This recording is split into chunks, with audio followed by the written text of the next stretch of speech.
knowledge, common practice in the examination of absentee ballots, which happens all the time. You take out the absentee ballot, you open it up, the Republican looks at it, the Democrat looks at it. If nobody objects, you put it in the pile. If either objects, you put it aside. That's what's done for absentee ballots, which have the extra security of having signatures you can match. Here, which a much more insecure method of voting, no Republican got a chance to look at that ballot. Some of the ballots you will see look suspicious. From very far away, they look like same pen, possibly same handwriting. We can't say that because we never got to see it. Now, you're also going to find that way across, on the other side of the state, there is a similar situation in Pittsburgh involving 300,000 ballots that were uninspected, unreviewed, not observed by a single Republican. Not a single one. It's got to be a pattern. As a friend of mine says, I don't believe in conspiracies, but I also don't believe in coincidences. Kind of funny that all Republicans were rejected here, and all Republicans were rejected in Pittsburgh, and it amounts to about, just about the 700,000 votes that President Trump was ahead by 2 days ago that disappeared. And we have no way of knowing, because we were deprived of the right to inspect, if a single one of those ballots is legitimate. That is unheard of. It's illegal. It's unconstitutional. And we will be bringing an action challenging that. And I emphasize to you, it's only one of the many other infirmities in this election. I know this city has a sad history of voter fraud. After all, Joe Frazier is still voting here. Kind of hard since he died 5 years ago, but Joe continues to vote. If I recall correctly, Joe was a Republican, so maybe I shouldn't complain. But we should go see if Joe is voting Republican or Democrat now from the grave.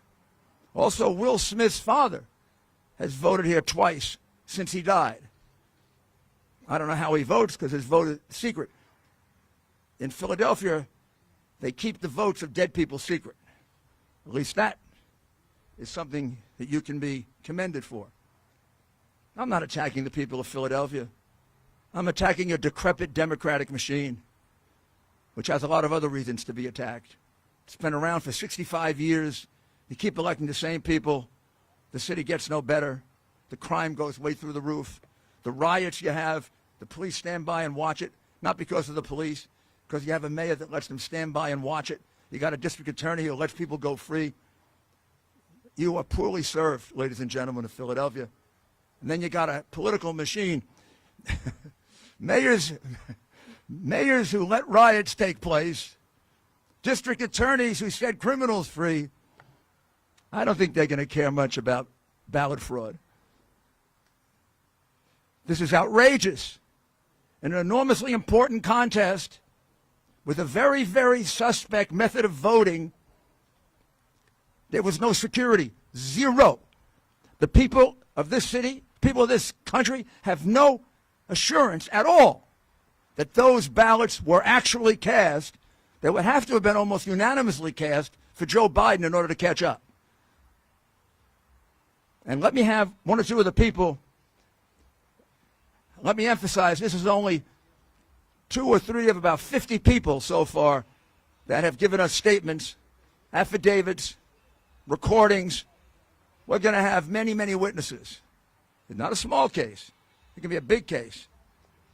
But I wanted you to get the flavor of it here in Philadelphia, because we also have to alert the people of Pittsburgh that the same fraud was done to them as here. And I'll also add, same thing was done in Georgia. The same thing was done in Michigan. The same thing was done in North Carolina. Seems to me somebody from the Democratic National Committee sent out a little note that said, Don't let the Republicans look at those mail-in ballots, at least not in the big Democratic hack cities that we control. We've done a lot to destroy those cities, and now we're going to destroy their right to vote. So let's start off first. My friend, you just tell briefly what happened to you, who you are, and what happened to you like you described it before. I am Daryl Brooks. I'm in Philadelphia. Okay. Take your mask off. Okay, take it off. All right. Daryl Brooks, Philadelphia resident. Here for about 2 years. I come out here to support our president, and this is one of the reasons why I wanted to be on the go to the poll to watch. A lot of us were excited about the president winning a second term, and a lot of individuals, African Americans in Philadelphia, were, especially men, were talking about the 401k plan and how they were excited because their finances.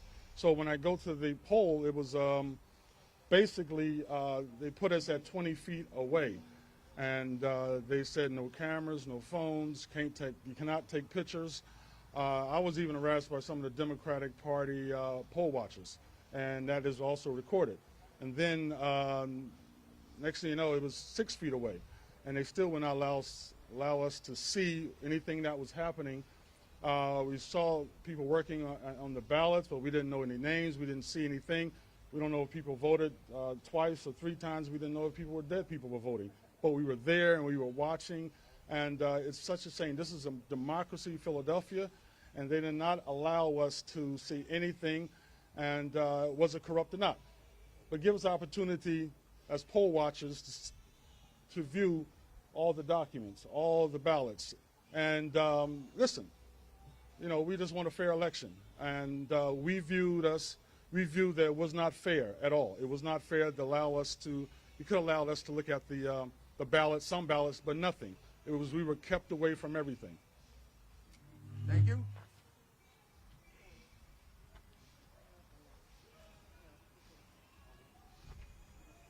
Thank you, sir. Hello, I'm Matt Silver.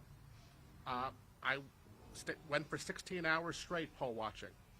It took about 30, 45 minutes to get through, despite me having credentials of all possible manner.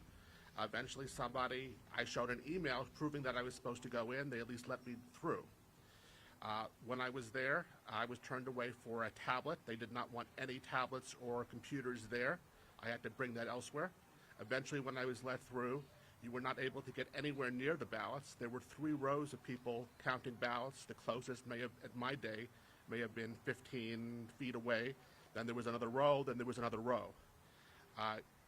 To the extent that you could see anything, we were told repeatedly, including by Democratic poll watchers, including by police, that if they see us taking a photograph or a video, we'll be thrown out and not let back in. The only place you could use a phone was several hundred feet away from the ballots. I don't know what they were trying to protect.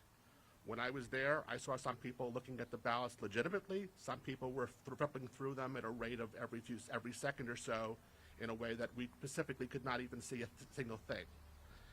To the extent that you could see a thing in certain boxes, I saw they seemed to be, at least certain boxes, seemed to be in the same unusual pen and seemed to have very similar handwriting. Some boxes were normal, some boxes were like that. When they finished with going through boxes, they put them in the very, very back of the room where you couldn't see a thing hundreds of feet away. Then they put supposedly the same boxes, I can't tell if they are or are not, through separate machines where they stripped the ballots, the outer casing with people's signatures to the privacy ballot. At that point, the actual signatures are completely separate from the privacy ballot, and they'll never be able to be tracked back. What I saw was disturbing, and the process seemed to be specifically so we could not observe, and also so we could not challenge. The only way to challenge something was to call an individual called Seth, who was in the back of the room, who could speak to people. And again, they were very worried about photographs and videos.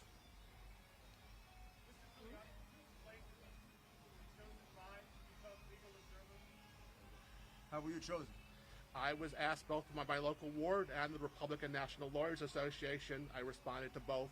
I was willing to do so. There was some type of vetting process, including my bar number, and I guess my credentials, and then I was accepted. And you're an attorney, right? I am an attorney. Where did you file a complaint initially? When you saw this behavior happening, who did you go to? I asked the individuals in the group who were the most senior, and again, We'll take questions later. Thank you. When you moved 6 feet closer, as far as you knew, was that as based on a court order? I assume it was a court order. In no case was I closer than 15 feet to anyone counting. Did they move 6 feet further away? The closest row from me was 15, 20 feet away. Then there was another row 15, 20 feet beyond that counting, then another 15, 20 beyond that. The only thing I could see at all was the row closest to me. Okay. And again, how were you selected I was selected by the Philadelphia Republican Party. and credentialed by them? Yes. Okay. Thank you. And we'll have one. Lisette, would you speak for the other group that were not allowed access, which is another category? Would you mind? Not at all, thank you. See if I can get this down a little. I'll for stand you. on my toes. Want me to hold you up? Good morning, thanks for being here. I'm Lisette Taragano. I'm a longtime resident of Philadelphia. T as in Thomas, A-R-R-A-G-A-N-O. You're welcome. I am a longtime resident of Philadelphia, although not native. And quite frankly, I've always been about, I'm a retired attorney, and I got really, really hepped up about watching voter freedom, freedom of speech, and being able to say the words Donald Trump without getting pushed in the corner. And when I really got excited about being asked to observe ballots was when I felt that my way of life is being put in jeopardy.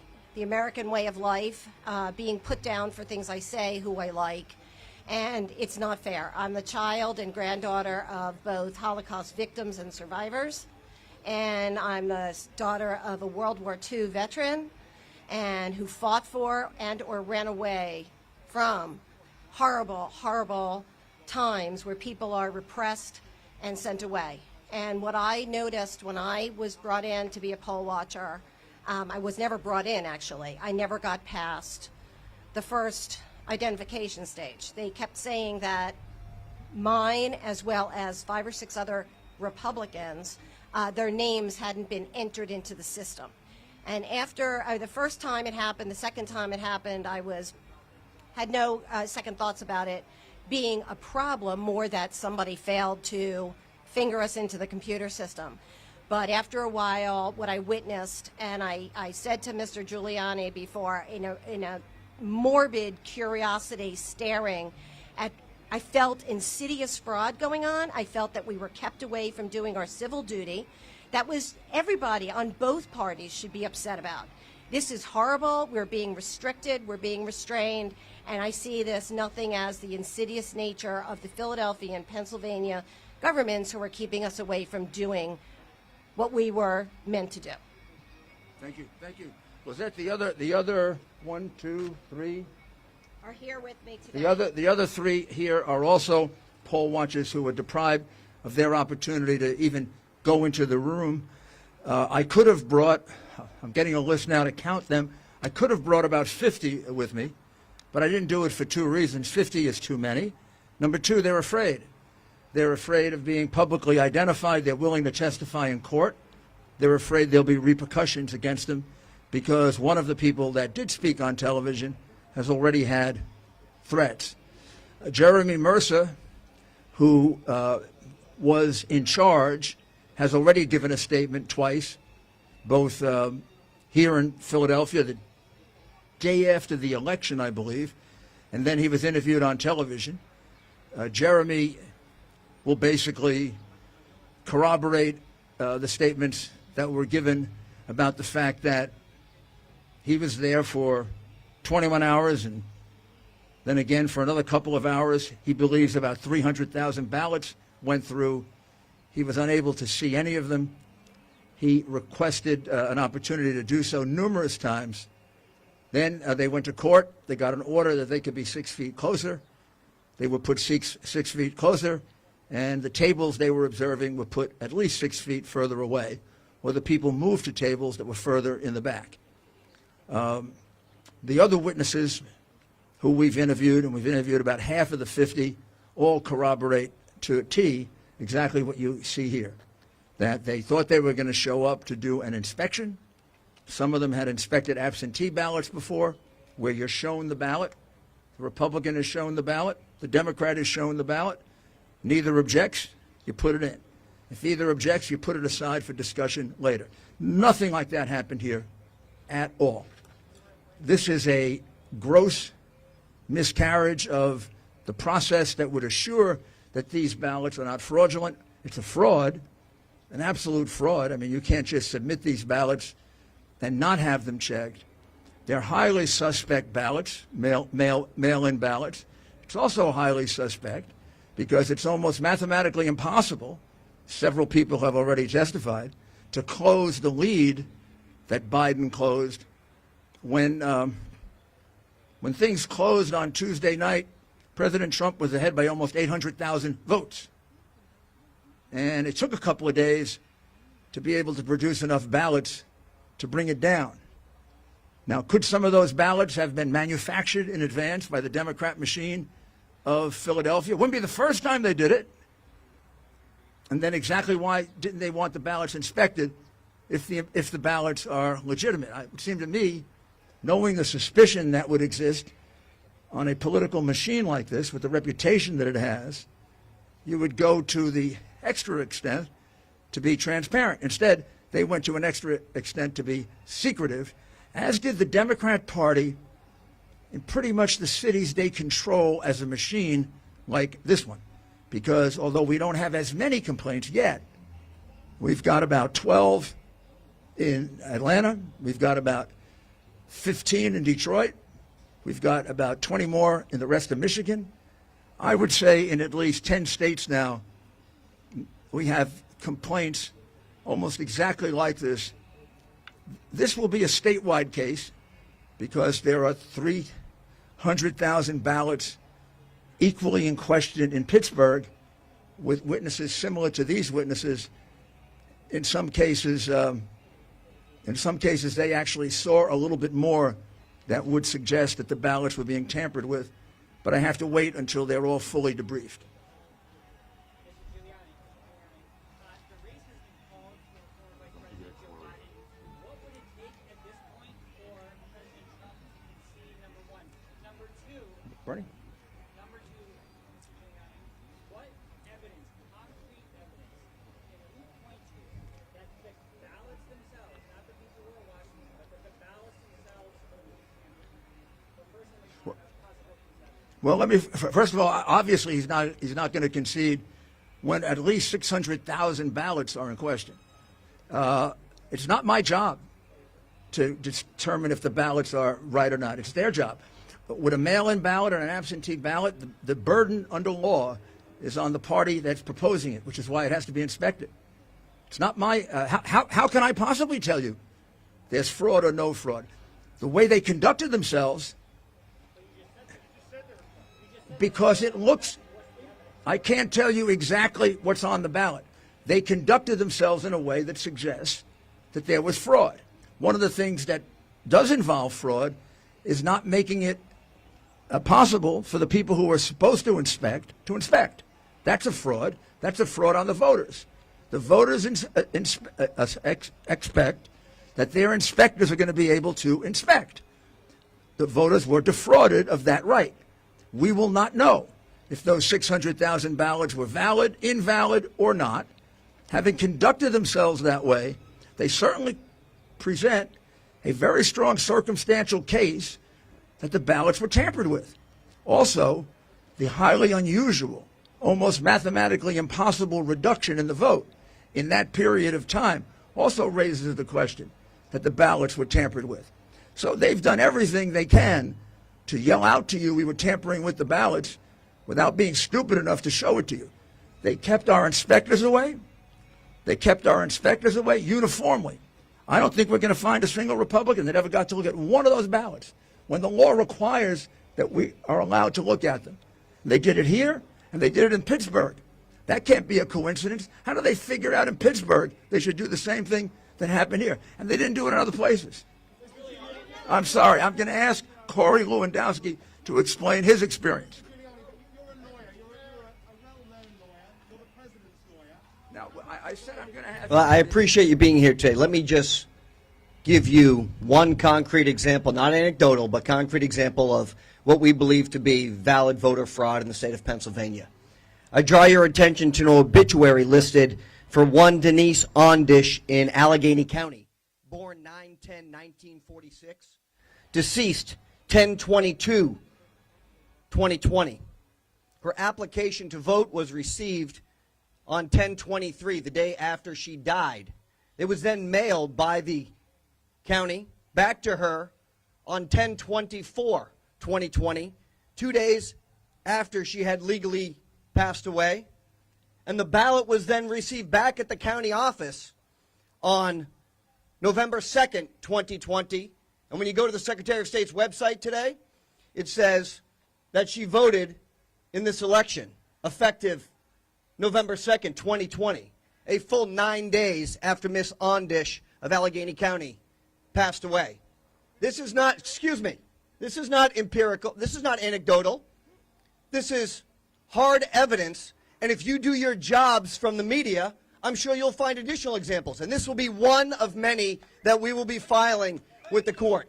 Thank you very much.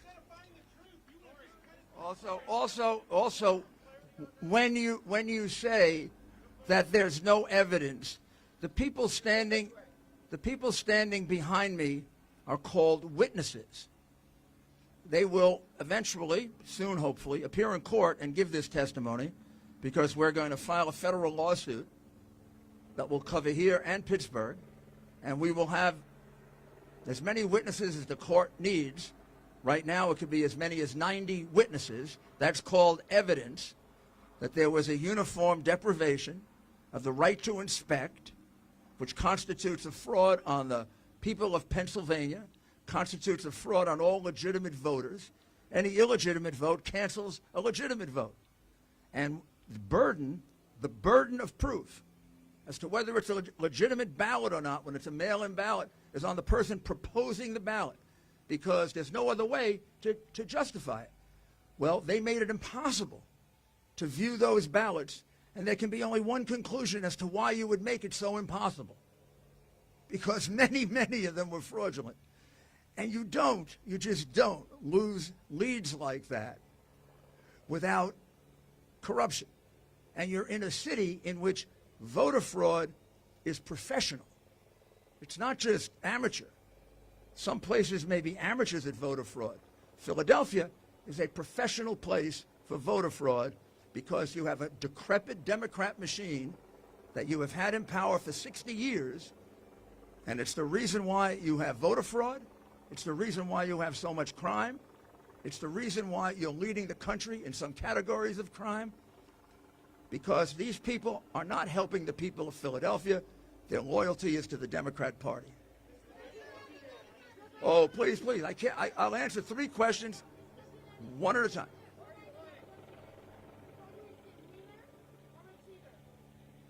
I'm sorry, I didn't understand that. Wiener?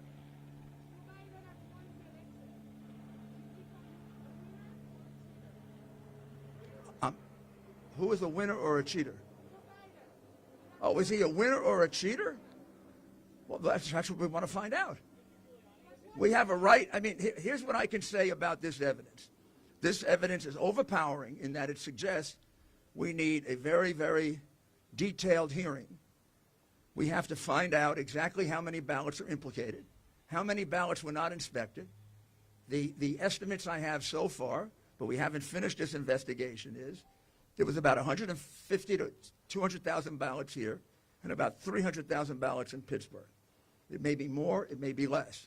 Now, that's very serious, because the margin of victory, after being behind by 800,000, was only about 40,000.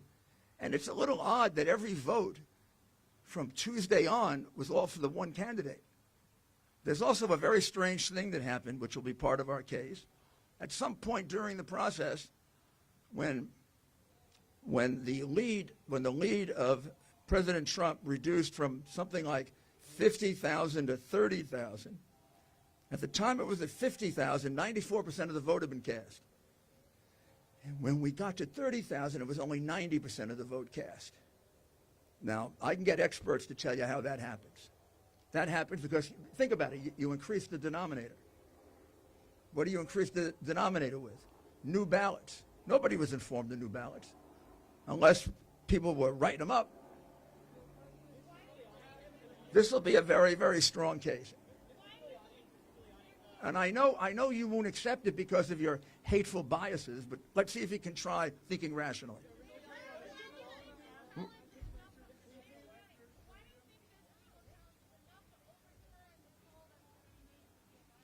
The poll?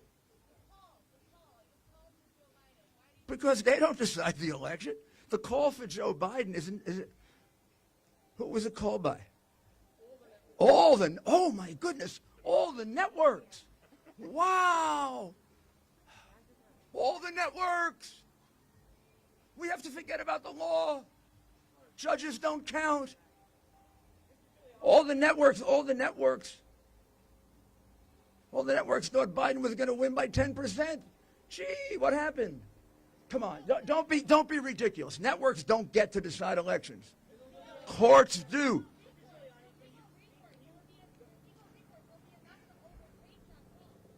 Of course, courts set aside elections when they're illegal. In this particular case, I don't know if there's enough evidence to set aside the entire election. Certainly not around the country, maybe in Pennsylvania. However, there certainly is enough evidence to disqualify a certain number of ballots. The ballots that were not properly inspected should be thrown out. And that number of ballots should be taken out of the count. That could affect the election.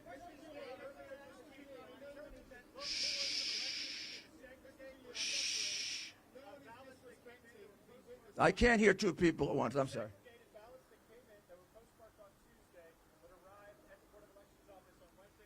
That's a whole new issue. That's a whole new issue that we're just developing. Seems to be a significant number of ballots, and there seems to be a significant number of, I shouldn't say significant. There seem to be 3 or 4 very credible witnesses that there was backdating going on, and there are direct witnesses for that. But I'm sure you'll call that not evidence. Not you, the general mob. Can you just speak to the legal process that you're preparing? Sure. You're filing a lawsuit, Yes. I imagine, in state court. Yes. Can you walk us through, that process for us laymen who Sure. Simple. are you expected to go to the Supreme Court? I'll let you take it from there. Thank you, sir. I can be a law professor. The case that we would file, many cases are going to be filed, some big, some small. This is going to be eventually a big case because it will go beyond Pennsylvania. But right now, the case is a civil rights case. It'll be filed in federal court. I'm sorry. It'll be filed in federal court. You could file it here or Pittsburgh. That'll be the choice of our lawyer who's looking at it now. Since there seem to be more cases in Pittsburgh than here right now, I would guess it would be filed in Pittsburgh, but it would affect both jurisdictions. And what the case alleges is very simply that President Trump's campaign was denied its right to a fair count, which is a deprivation of civil rights. And if that's the case, the court has a wide range of what are called equitable remedies. Equitable remedies could include depriving that jurisdiction of a certain number of votes, equal to the number of votes that are proved to be not inspected properly. It could be to set aside an election, but that could be one of the things we ask for, but I think that if you set aside the votes, you would probably remedy the wrong that was done here. Now, it could turn out as we go beyond Pittsburgh and we go beyond Philadelphia, and we have a little bit of evidence elsewhere in another Democratic part of the state that the same thing was going on, that it might spread to there. Where I do see it spreading, however, is sometime next week, unless I'm wrong, I think there'll be a similar case in Atlanta where similar things were going on. Republican inspectors showed up. They expected to inspect, right, like they do for absentee ballots, and they were uniformly kept out. they got to see nothing. And remember, Atlanta had to do the same thing you had to do. They had to catch Biden up because on election night he had lost. And he was down by a very good margin with only 85% to go. Something very similar happened in Michigan, Wisconsin, can't say Arizona, but in almost every state where President Trump had a lead going into the end of election night, some of the leads looking almost mathematically impossible to undo with the 5%, 10%, 20% of the vote. In almost all of those, this practice was followed. And I'm right now trying to find, did we get to see any ballots that we used for that purpose? If that's the case, then we have a massive nationwide lawsuit. So it could affect more than one state. But right now, the one that it definitely affects is the state of Pennsylvania in a very, very big way. But it's not the only infirmity in this state. There are dead people voting, no question about it. We get any number of complaints of that. We have a very serious problem with backdating of ballots, including 4 witnesses now who are testifying to that. Whether that becomes part of this lawsuit or it's something separate, that isn't developed as fast as this has. One last question.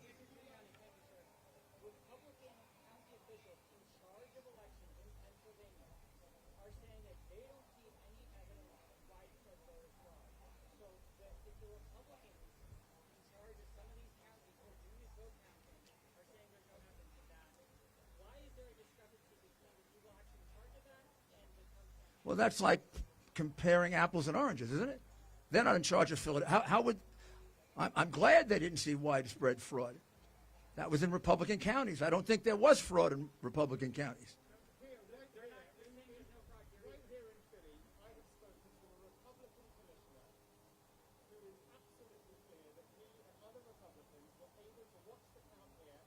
Well, then let them come and tell me that. I haven't found one who's willing to tell me that.